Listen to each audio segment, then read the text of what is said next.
सुनाइए दे। 4 लाइन भूमिका लगल कैसे मास्टर?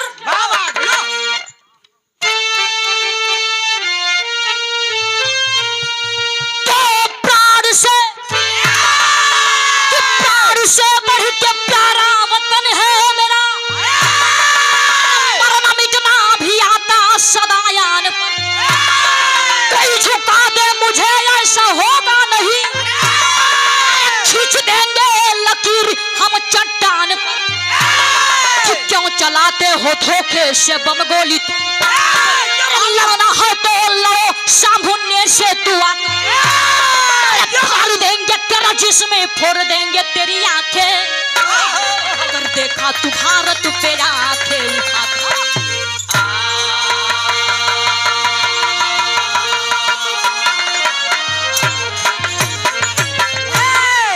अरे गिदड़ क्यों चलाते हो धोखे से बम गोली? तू लड़ना है तो लड़ो सामने से तू आकर। अरे पीछे से वार क्यों करता है रे पापी? लेकिन हम कहिला जिस पीछे से वार करेला वो वीर ना, का होला? एकदम कायर, एकदम निर्लायक होलन। अरे दम हो तो सामने आके लड़ा, पीछे से काहे वार करत हो?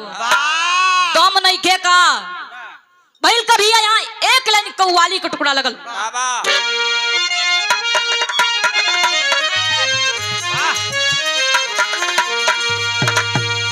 मास्टर थोड़ा बढ़ जाए।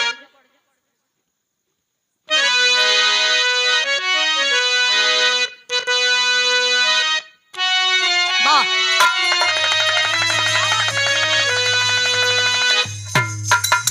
कि लगा दे आग पानी में, लगा दे आग पानी में, जवानी उसको कहते हैं। जिया बहादुर,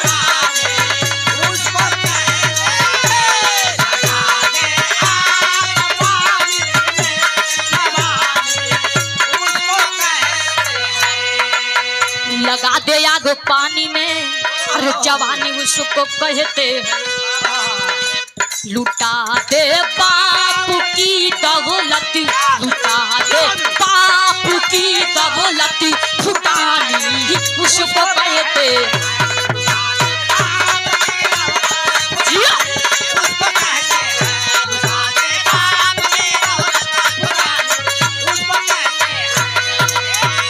लेकिन भैया ये तो कव्वाली रहा, फिर हमें भापा है देश के खातिर का।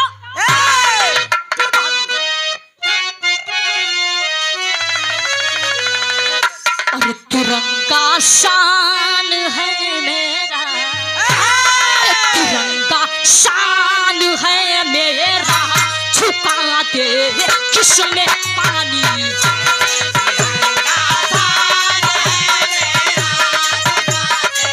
किसमें पानी,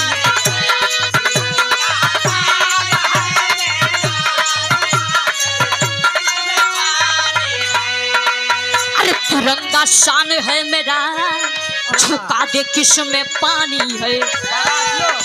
जहाँ होती बीरों की खेती, जहाँ होती बीरों की खेती, वहाँ की ही किसानी।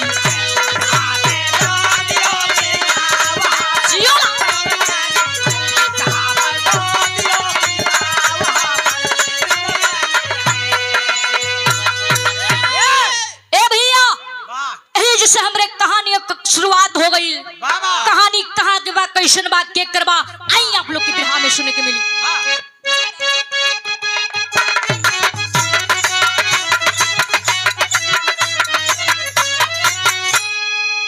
प्रांत यूपी में गड़बलिया जिला है खाटी में। प्रांत यूपी में गड़बलिया जिला है खाटी में, शहीद धरती कहीं जाती हिंद की माटी।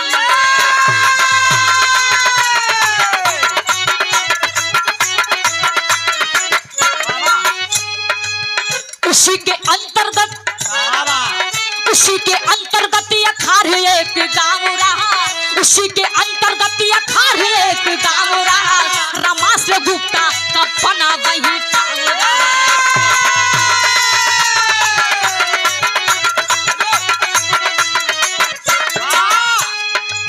रमाश्र स्वर्ग चले विधान सारा रूठ गया, रमाश्र स्वर्ग चले विधान सारा रूठ गया, रोती है मन की देवी पति का साथ छूट गया।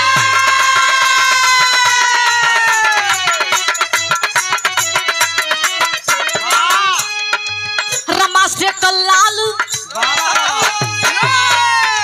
रमाश्र का लाल बलिया का गुल हजारा है, रमाश्र का लाल बलिया का गुल हजारा है, विधवा मारा केश उसी का दुलारा है।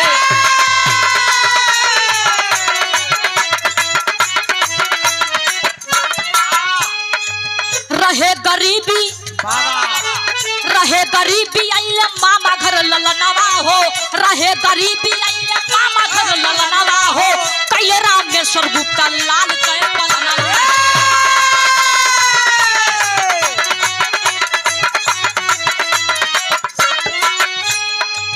कर तू पढ़ाई, कर तू पढ़ाई जब मैट्रिक परीक्षा पास किया, कर तू पढ़ाई जब मैट्रिक परीक्षा पास किया, सेना में भर्ती होकर माँ को एक आस दिया।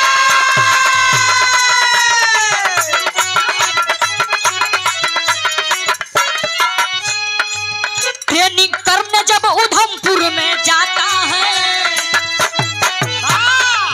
ट्रेनिंग करने जब उधमपुर में जाता है, घर से शुभ सही शगुन की खबर पाता है।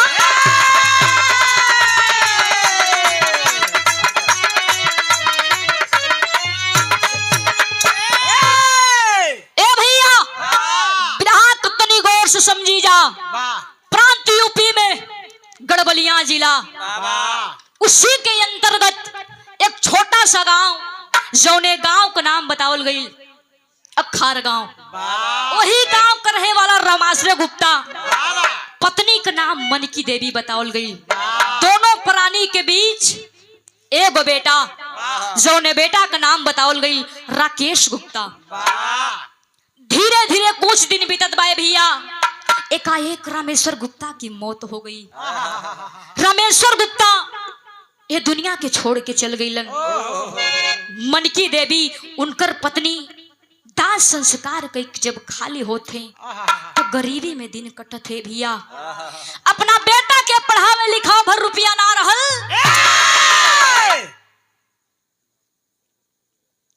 अपना बेटा के पढ़ाओ लिखा भर पैसा ना रहल, तो माई कहली बेटा तू ही अपने मामा यहाँ चल जा। राकेश कहत बा ठीक बा माई। उनकर मामा का नाम बतावल गई रामेश्वर गुप्ता। राकेश मामा के घरे चल गई।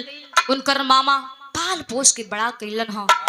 जब राकेश बड़ा भइले भैया तो रोज भोरहरिया में दौड़ करे, रात दिन मेहनत करे, खून पसीना एक करके भैया रात दिन मेहनत करे। राकेश दौड़ दौड़ ए भैया उसकी ड्यूटी उधमपुर में लगती है। जब ड्यूटी करके खाली भइलन तो राकेश फौज में भर्ती हो गई। और जब फौज में भर्ती हो गई भैया तब बतावल जला कि केहू के घरे का लइका जब फौज में भर्ती होला तो लगल तिल कहरू दुआर खस, लगल दौड़ कि पहले दामाद हमें बनाई। ए भैया राकेश फौज में भर्ती हो गई। शादी का तैयारी होके लागल तो भैल का मास्टर यहाँ गीत लगल।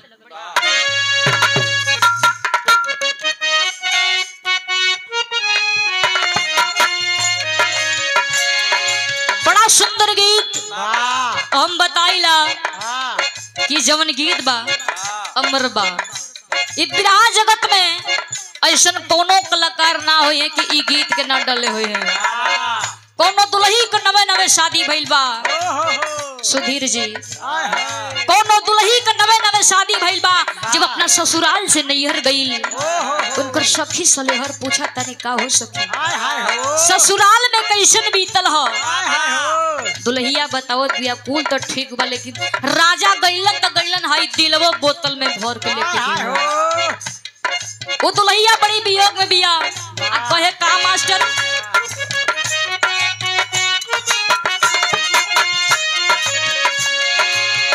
बढ़िया दिया बे पिया का प्यार कोई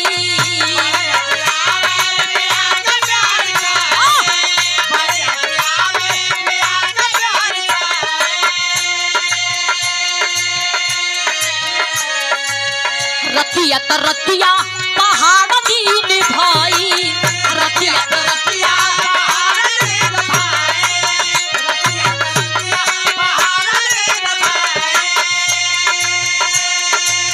का कोई हमरा करे जाता दर के का कोई हमरा करे जाता दर के दिलवा ले गइले राजा बोतल में भर के दिलवा ले गइले राजा बोतल में भर के दिलवा ले गइले राजा बोतल लेकिन गीत से बढ़िया बिरहा में भाव आए भैया भइल का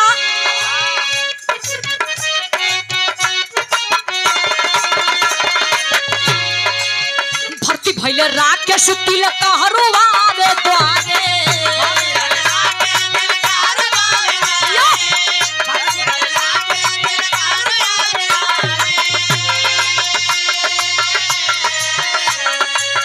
मामा अपने भय में कशहरा सवारे मामा अपने भय में कशहरा सवारे मामा अपने भय में कशहरा सवारे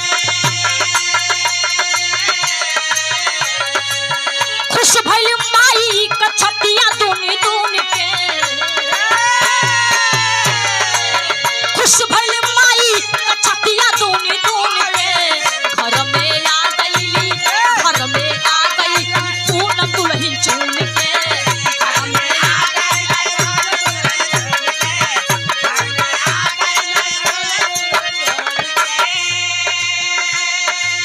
ए भैया शादी हो गई पूनम दुल्ही भी आ गईली माई बड़ा खुश होते मामा बड़ा खुश होत हवन कि हमार बेटवा फौज में भर्ती हो गई आ शादी कई के पूनम दुल्ही के लिए याद हलस ए भैया पहली रात बा पति पत्नी का मिलन बा ओत बा का पहले अंतरा के लाइन बताओ के बा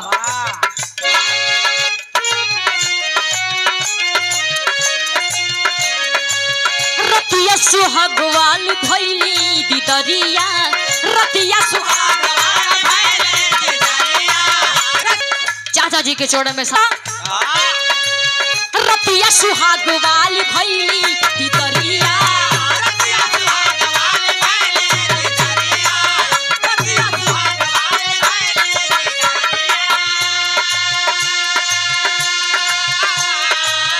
विधवा माई मुँह देखाई में गुजरिया विधवा माई मुँह देखाई में गुजरिया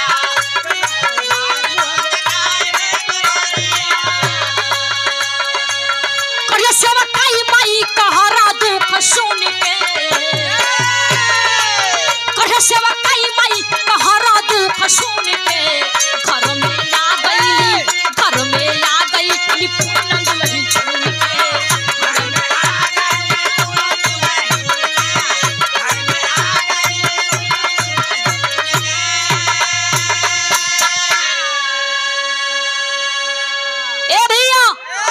जब राकेश घर में जात बा पूनम का घूंघटा उठावत बा पूनम से कई बतिया कहलस कि पूनम हमरा पले मुंह देखबा पूनम से कहत बा कि पूनम हमरा पले नीक नहीं के मुंह देखाई बदे लेकिन तोहरा के ओ चीज देत बानी जोन ख्याल करीह जबले जिहा तबले सेवा पानी करीह तोहरा के एगो विधवा मतारी देथई इन्हीं का सेवा बर्दाश्त करीह कोनो कष्ट मत दीह पूनम कहत बा कि ठीक बा सैया धीरे धीरे रात बीतत बा भैया। जब भोर भइल तब भोरवा में एक ठे घटना घट गई। का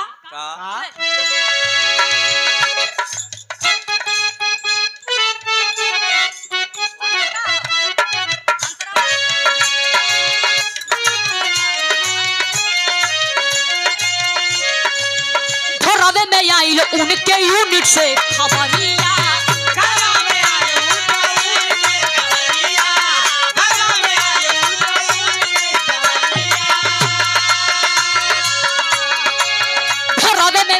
उनके यूनिट से खबरिया कसीले वरती वतन के पुजरिया।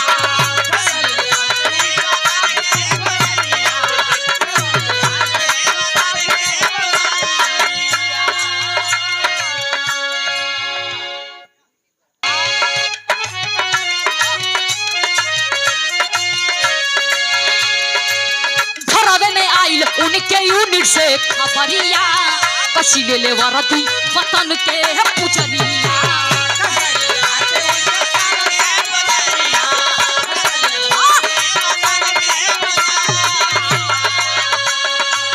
भाई के कलाई पूनम पूछे गुनी गुनी के।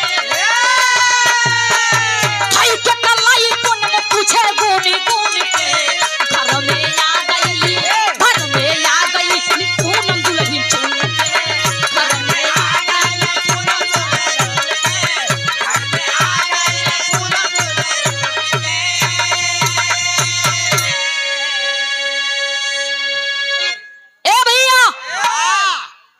में एक ठे घटना घट गई। सतपाल सिंह का फोन आ गई बॉर्डर पर से बड़े अधिकारी का। सतपाल सिंह राकेश से कहत हन कि तुम जल्द से जल्द अपने बॉर्डर पर आ जाओ। यहाँ पर 3 आतंकी माहौर के जंगल में घुस के बड़ा अत्याचार बड़ा बदकार किले हवन। जब राकेश से तनी बतिया सुनो थे भैया तुरंत वर्दी पहनता है, बेल्ट कसता है, पीठ पर बैग टांगता है। सोचत बा कि पूनम अभी सुतल बाड़ी तबले घरवा से बहरवा निकल जाई के बहरा का दुआरी का सिटकुन खोलत हवन। तबले पूनम के तनी सा भनक आवाज कनवा में सुना गई। जाई के अपने सैया का कलाई धइल हेली। कहती सैया आखिर तू इतना रतिया का जात कहाँ? हमके कुछ पता होता ना चलत है। राकेश कहत बा कहीं तना जात बड़ी पूनम का तू चिंता कइले बाड़ू। लेकिन पूनम कहत बा कि ना सैया हम जानब कि तू कहाँ जात हुआ। राकेश कहत बा कि जब तू ना मनबू तो सुना बताव तनी। सतपाल सिंह का फोन आयल हल बड़े अधिकारी का बॉर्डर पर से कि राकेश तुम जल्द से जल्द आ जाओ। यहाँ पर 3 आतंकी माहौर के जंगल में बड़ा घुस के बदकार कैले हवन। जब इतनी बतिया पूनम सुनत है भैया, पूनम कहत बिया कि सैया पहले देश कर अच्छा ओकरा बाद पत्नी कर अच्छा। पूनम आदेश दे दिलिए भैया। तब भैल का मास्टर गीत लगल।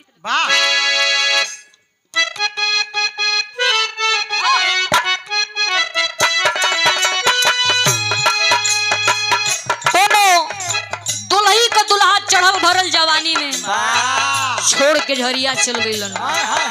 दुल्ही बड़ी परेशान बिया। कहे का कि गबना करा के गइला झरिया ए राजा जी। गबना करा के गइला झरिया ए राजा जी। गबना करा के गइला झरिया ए राजा जी। कि गबना करा के गइला झरिया ए राजा जी। उठता जवानी में उठता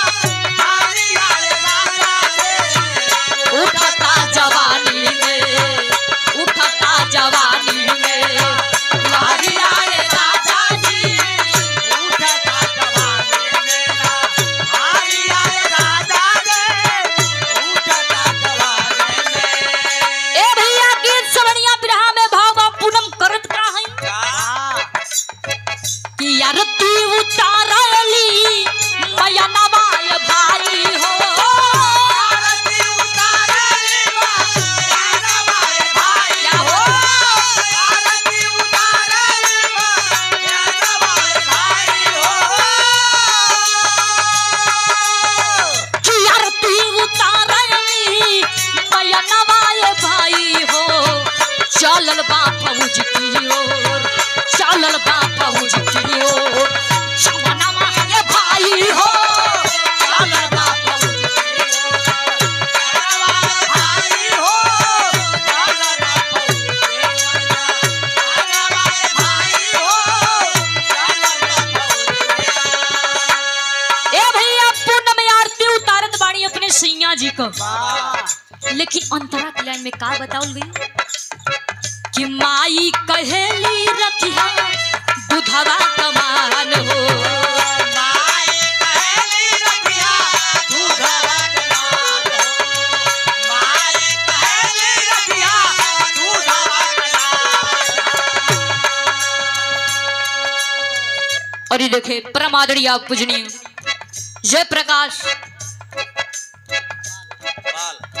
जयप्रकाश पाल बिहार की धरती से बड़े भैया के बोर से पंखुड़े में गुथा हुआ पुष्पहार बाबा और 51 पर देकर सम्मानित पुरस्कार किया गया। वाह बड़े भैया को छोड़े में सादर नमस्कार प्रणाम सब के प्रणाम पलकी बा भाई का दियो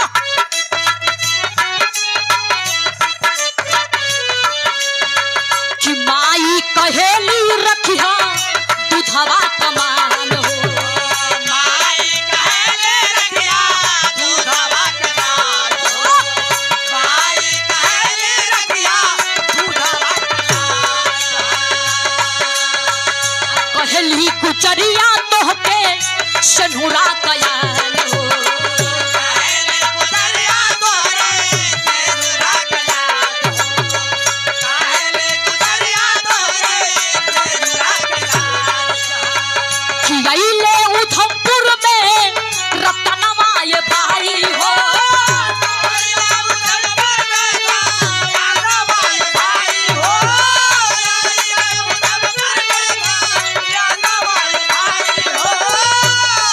खियाइले उधमपुर में रतनवा ये भाई हो सजी गइल टोली छिड़ भय सजी गइल टोली छिड़ भय रनवा ये भाई हो सजी गइल टोली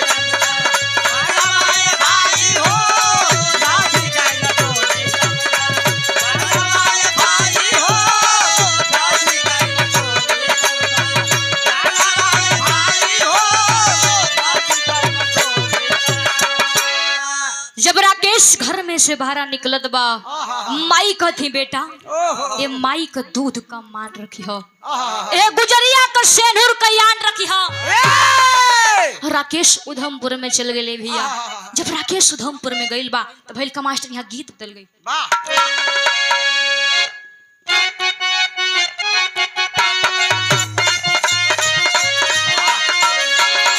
कोनो लइका एगो लइकी से कहे ना केहू के डर से अब बबुनी ना केहू के डर से अब बबुनी ना कोनो मजबूरी में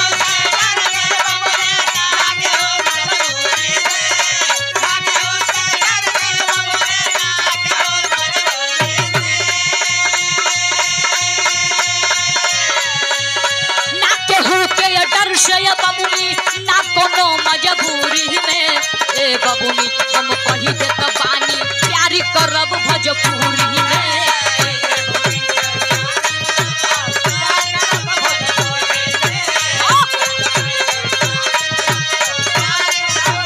लगन की सबनिया बिरहा में भावा होत बता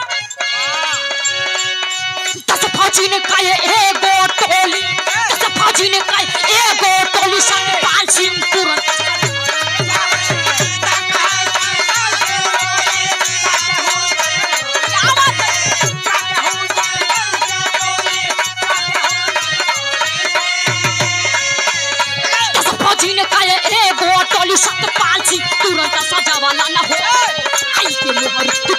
मचवलन पियावा कदर मचवलन पियावा कदर मचवलन ए भैया 10 फौजिन का एगो यूनिट तैयार कइलन सतपाल सिंह जाई के मोहर के जंगल में घुस गइलन जब आतंकी के पता चलल हो आतंकी करत का हव देखिए आतंकी वीरवन के जंगल से भइले फरार हो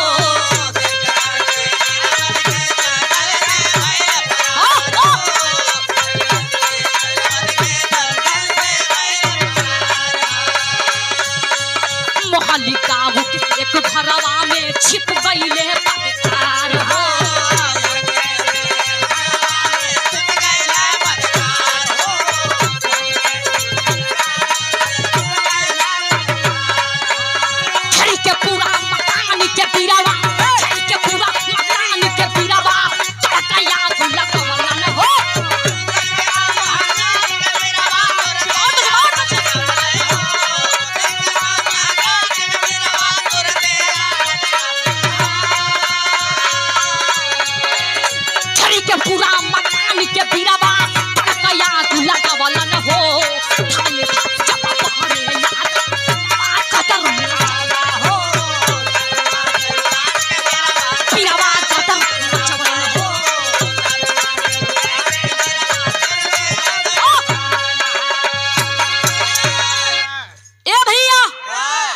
मोहाली गांव में आतंकी छिप गइलन जब वीर के पता चलल हो कि ओही मकान में जाके लुकल हवन आतंकी वीर ओही मकनवा में आग लगा देलन जड़ के राख हो गइल और जब जड़ के राख हो गइल मास्टर तो भइल का यहां गीत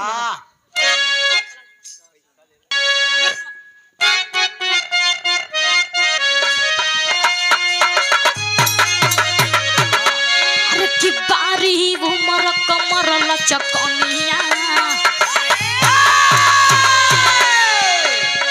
की बारी उमर कमर लचकनिया गोरिया खींचे निहुर के पनिया गोरी का झूला झूलनिया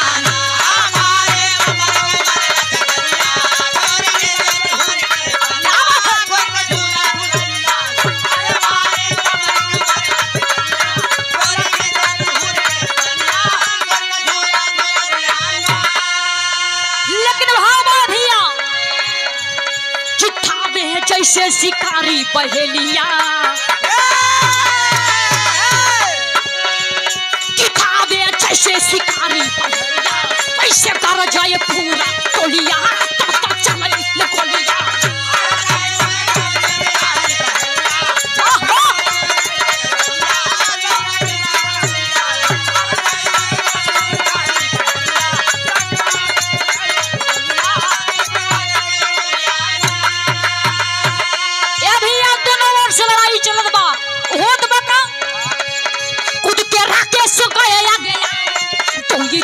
गिराई तबले ये निहुर के केस के गोली चकिया खेल पीरी लहू के गोलिया बोले चाहे हिद के गोलिया चलाइले गोलिया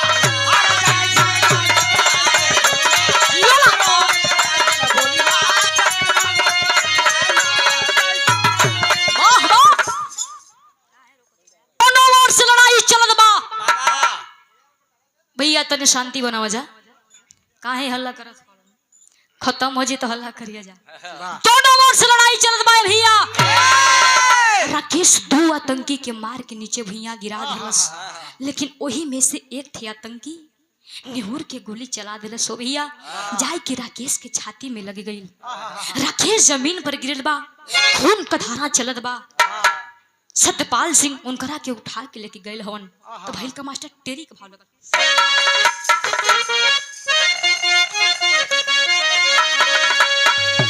कि जुझारा जंगी खेले होलिया अरे भैया जुझारा जंगी खेले होलिया करीमा करल्ला होई कर जा हिंद दुला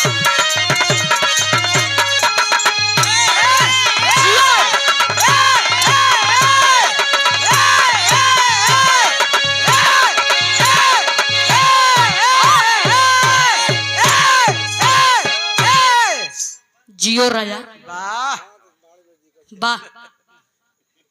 ए भैया जुझारा जंगी खेले होलिया वाह गरिमा गरल ला हुई गर्जा हिंद दुलारा। वाह जब राकेश के गोली लगले हो भैया जमीन पर राकेश गिरल बा। सतपाल सिंह उनकरा के उठा के लेके जात हवन। भइल का शेर का भाव लगल मास्टर वाह कि मार कर 3 आतंकी को धरती पर गिरा है वीर जवान। अरे मार कर 3 आतंकी को धरती पर गिरा है वीर जवान। वाह खून से लथपथ राकेश को हॉस्पिटल लेकर चले श्रीमान। बीच राह में राकेश बोला माँ की जब आई है याद। कि बीच राह में राकेश बोला माँ की जब आई है याद। रुक जा साहब अंत समय में सुनला एक थे मोर फरियाद। ए भैया सतपाल सिंह उनकरा के हॉस्पिटल लेके जात हवन। आधा रास्ता पहुंचल हवन। राकेश कहत साहब अब हमार जान ना बची साहब अब हम ये दुनिया के छोड़ के जात बानी। सतपाल सिंह डांट कर कहते हैं फौजी जवान कभी रोता नहीं। अरे फौजी जवान कभी मरने से डरता नहीं। राकेश कहत बा हे साहब हमके मरले का गम ना साहब एगो हमरे दिल में कसक बा उहे तोहरा से कहल चाहतानी। राकेश सतपाल सिंह से कहत बा का मास्टर सारंग का भाव लगल।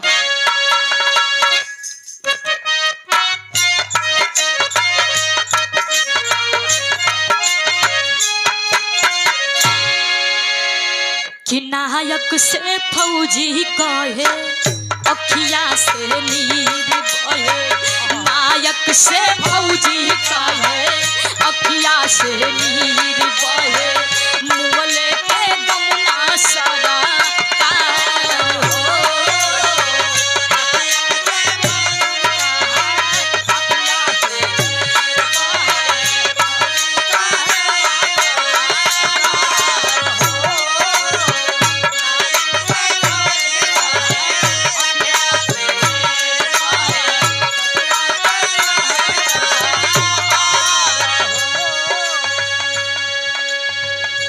कहीं का सकबा हमरे दिलवा में साहब सुना।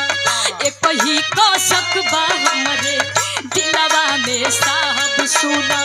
विधवा मातारी बहार हो।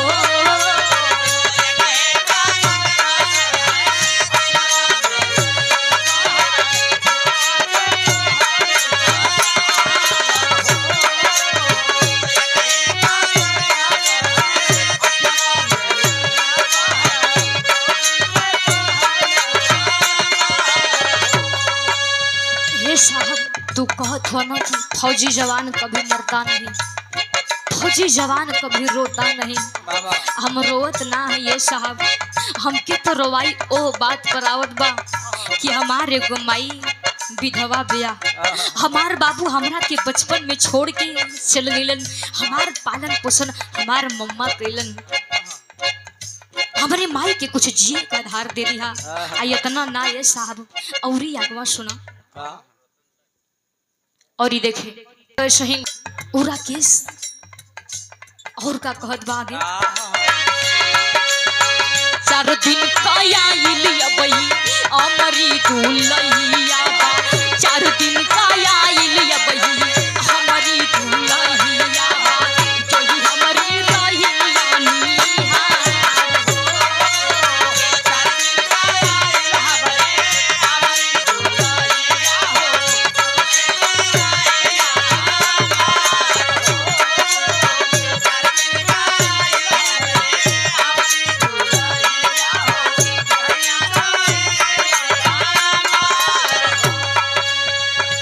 साहब एगो हमार दुल्ही आइल बिया अभी 4 दिन भइल गौना कइले। ओकर हाथ का मेहंदियो ना छूटल हुई साहब। ओकरा से हम कही के आल रही कि पूनम 2-4 दिन के बाद चली आई। ओकरा के कुछ जिए का आधार दे दिया लेकिन इतना ना ये साहब वो राकेश सतपाल सिंह से और भैया इतना राजिया बा माई का ख्याल करी हो। इतना राजिया बा माई का ख्याल करी हो। दीदी हो जिए भला भार हो।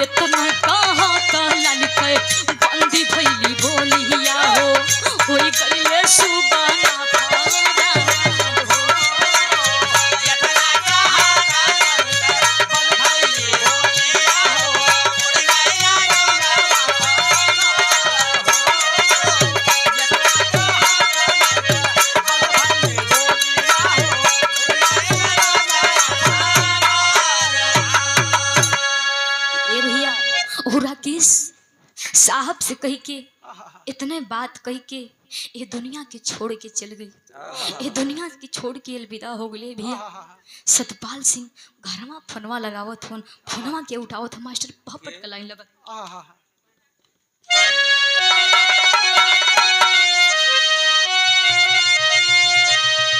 अरे आइल खबर, अरे आइल खबर शहीद के जब फोन उठावे गोरी हिंद की गोरी से। अरे की आइल खबर शहीद के जब फोन उठावे गोरी हिंद की गोरी से। तत्थू मिल फैली चाकतिया गोरी हिंद की गोरी से।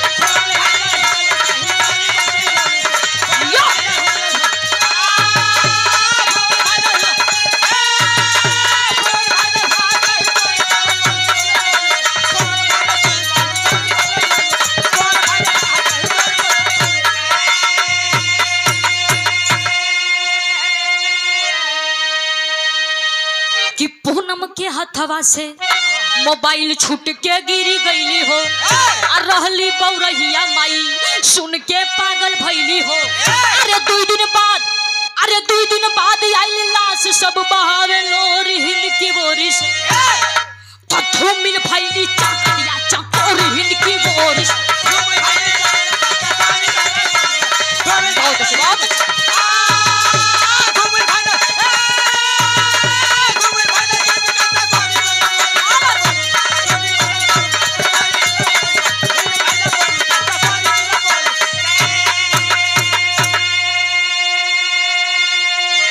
जब लसिया घरवा आवत थे, जब इतनी बतिया वो पूनम सुल्लस ओकर हथवा से मोबाइलिया छूट के भुइया गिर गई।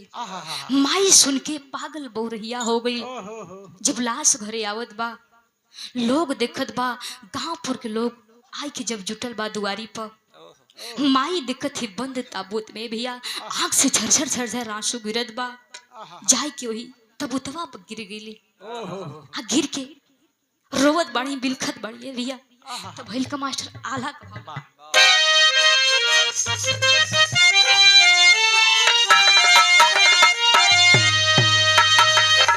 अरे है कि माई तमाई होली। अरे यही दुनिया में ये भैया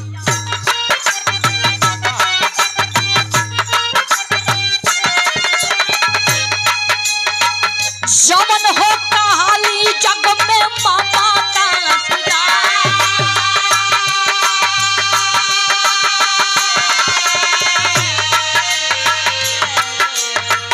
कि बंद ताबूत जब देखली दुआरा पर माई।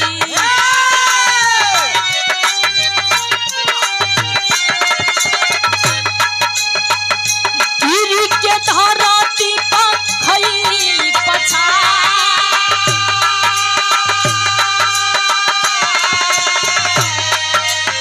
ए भैया माई तो मैया होली, चाहे केहू कमाई होके, जितना प्यार दुलार आशीर्वाद माई दे देवेली शायद केहू दे पाई।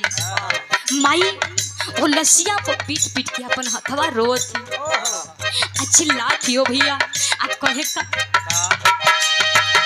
हाय लाल ई का भयन हमके बताता साहब।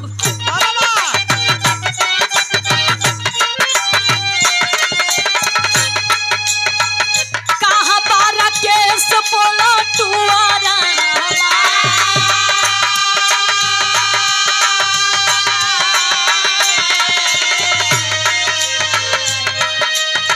कि मनिया धोवाई रही गोदिया उजड़ी हो गई।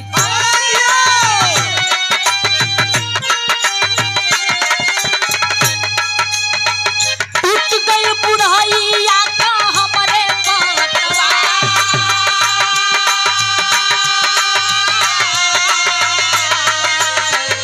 ये साहब आखिर हमार बेटा कहाँ बा साहब? ये कैसन दिन देखे के मिलत बा साहब?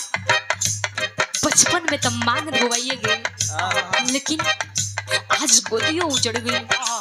ये बुढ़िया माई का सहारा के रही। माई रोवत बिया हो भैया। अब कहे का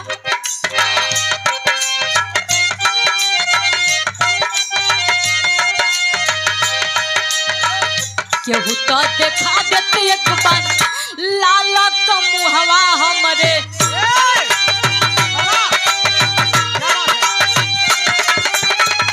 अचरा से पोछी चूमी ले तालिया।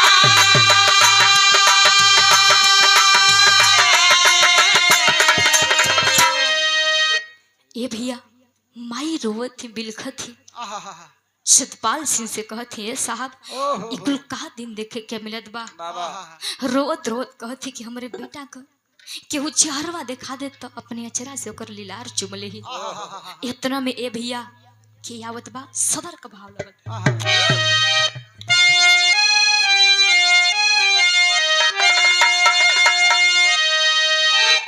कि इतना में आईली शहीद के गुजरिया।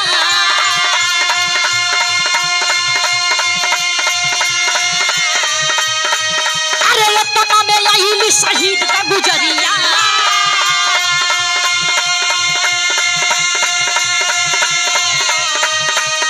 गिरी के लसिया पर पिटली कपा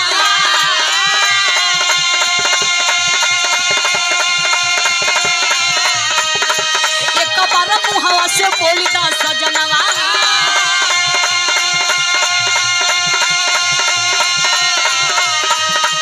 एक बार मुहवा से बोली दा सजनवा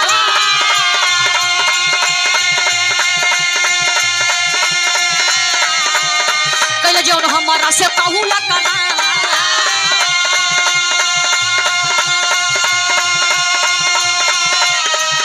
कि तुझे 25 लाख का चेक जब जवाना बा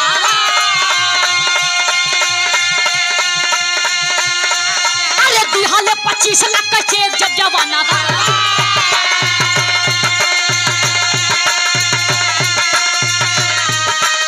टूट गई पूनम के दिली पर पहाड़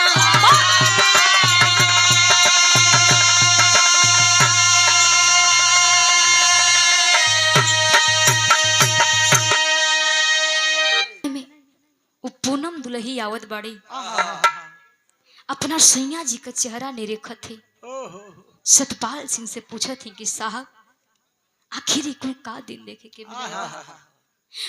लसिया पर अपन हथवा पीट पीट के रोवत थी कहती सैया हमरा से तू कहले रहला ना 2-4 दिन के बाद हम घरे लौट आई लेकिन ई का होत बा। ए भैया तने शांति मनावा जा बिना मतलब बक बक मत कर। ए भैया सतपाल सिंह जाते जाते उड़ा केस सतपाल सिंह से कहले रहल कि साहब हमारे गुमाई बिया ओके कुछ जिए का आधार दे दिया एक थे हमार दुल्ही बिया ओके कुछ पैसा रुपया दे दिया। सतपाल सिंह उनको 25 लाख चेक दिलवाने का काम किया लेकिन वो पूनम कह दिया कि साहब हाई 25 लाख रुपया से हमार का सैया वापस आ जी हाई 25 लाख रुपया से हमार उजरल मांग वापस आ जाए हमरा के चाहिए का खड़ी का भाव में लगल मास्टर।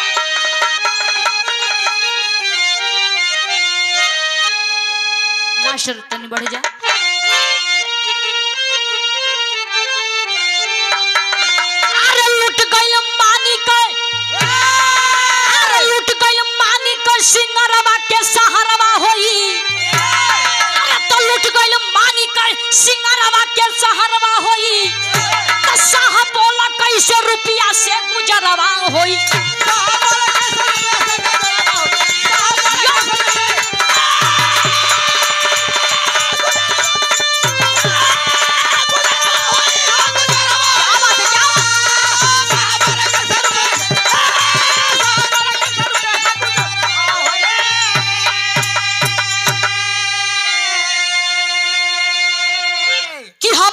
चाहिए साहब सैया का नौकरिया अपन के फौजी फूका पाकिस्तान का पगड़िया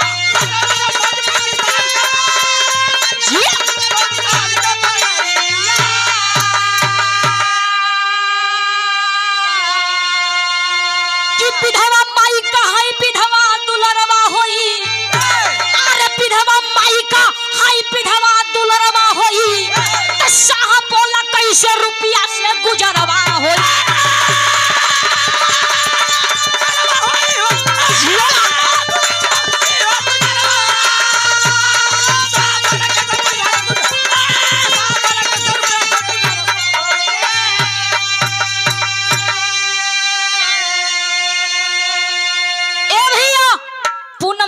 कि हे साहब आहा। हमके पैसा ना चाहिए, वाह। हमके अपने सैया को नौकरी चाहिए आहा। ताकि फौज में भर्ती होके ए! फौजी बन के आहा। जे हमरे सैया के मरले बा वो कातिलन से बदला ले भइल का भैया दूसरे अंदर के भाव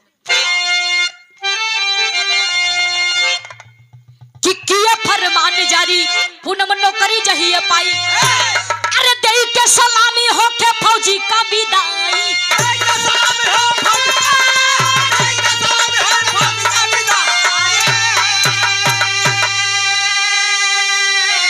कि मामा दिहले अग्नि दनवा के कहरवा होई शाह बोला कैसे रुपया से गुजरवा होई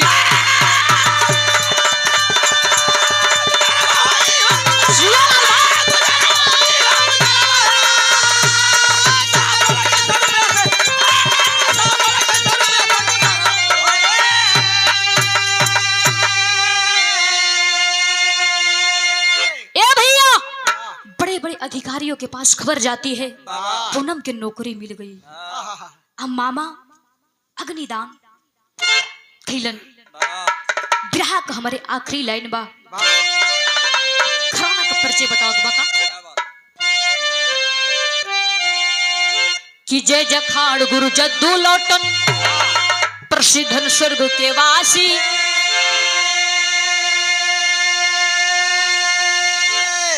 सहेली महेंद्र मितवा अरे गंगा सागर को ही उदासी